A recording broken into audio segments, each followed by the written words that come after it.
Okay, the last thing we're going to talk about is demographic stochasticity.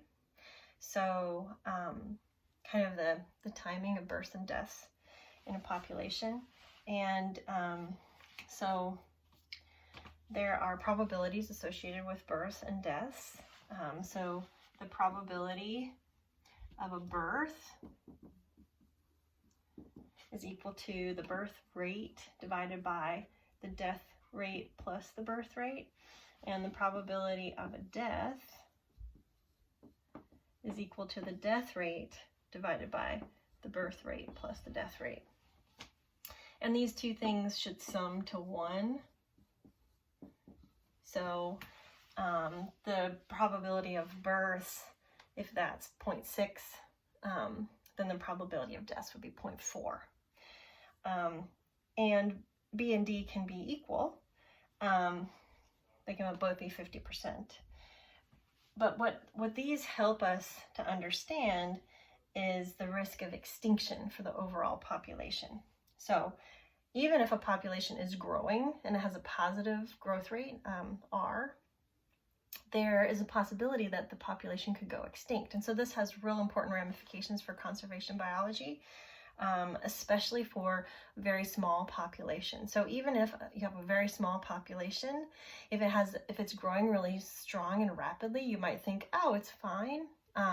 But given the probabilities of birth and death, and given stochasticity in the population, so which is kind of like noise or randomness, there's still a possibility of extinction. And you can calculate this possibility of extinction.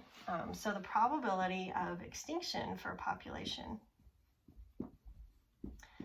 is equal to the death rate divided by the birth rate to the power n naught. Okay, so for an example, we could say we're dealing with a population of chimpanzees and the birth rate equals 0.55 births per individual per year, and the death rate equals 0.50.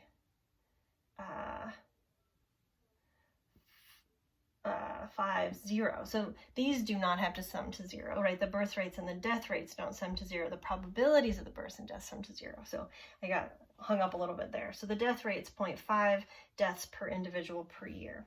Then we could plug those values in if we know the starting population size for this population. So we would get deaths 0.5 divided by 0.55 to the power of, say, our starting population size was 50. Then we could calculate this out and we would get 0.009, which is a 9% probability of extinction for this population. Now, say instead we only have 10 individuals in the population, but the same birth rates and death rates, now we would get 0.386 or 38.6% chance of extinction. So we can really quickly use what we understand about the life history and survivorship of a population to calculate possible extinction rates. And so to summarize, the average population size is in stochastic models of exponential growth is the same as in deterministic models. So one more kind of example that I think will help you with the homework is kind of a funny example. So Protection Island in Washington was used as an army base in the Second World War, and it was kind of a naive island. There were no foxes or predators, but in 1937,